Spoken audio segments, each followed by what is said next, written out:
Andhra Pradesh government ముఖ్య ఉద్దేశం ఏంటంటే ఈ చిన్నపిల్లలు మహిళలపై ఈ జరుగుతున్న అత్యాచారాలు నివారించాలంటే ఒక పోలీస్ డిపార్ట్మెంట్ ద్వారా ఒక పోలీస్ శక్తి టీములని స్టేట్ వైడ్ ఏర్పాటు చేసి స్కూల్స్కి కాలేజీకి వెళ్ళి ఈ స్టూడెంట్స్కి అందరికి కూడా ఎడ్యుకేట్ చేస్తే ఈ జరగబోయే నేరాల నుంచి వాళ్ళే ప్రొటెక్ట్ చేయగలము.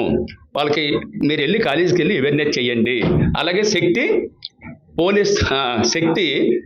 యాప్ అని శక్తి ఏపీ పోలీస్ యాప్ అని ఒకటి ప్రతి ఒక్కరి దగ్గర ఉండాలి. వాళ్ళందరితో మీరు ఇన్స్టాల్ చేయించండి.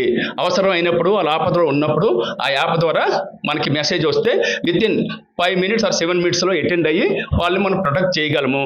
దానిలో భాగంగానే మన విశాఖపట్నం సిటీ పోలీస్ మన చీఫ్ కమిషనర్ శంకరప్రతి సారు ఆధ్వర్యంలో మన ఈస్ట్ ఏసీపీ లక్ష్మణమూర్తి గారు సార్ ఆధ్వర్యంలో మేము ఈస్ట్ శక్తి సబ్ డివిజన్ అని 4 పోలీస్ స్టేషన్ నుంచి మా రూపాదేవి, లావణ్య వీళ్ళంతా పోలీస్ డిపార్ట్మెంటు, శ్యామ్ సుందర్, నేను మీ అందరం కూడా ప్రతి స్కూల్స్కి కాలేజీకి వెళ్ళి ఈ child and women against crime గురించి వాళ్ళకి ఎడ్యుకేట్ చేయడం జరుగుతుంది.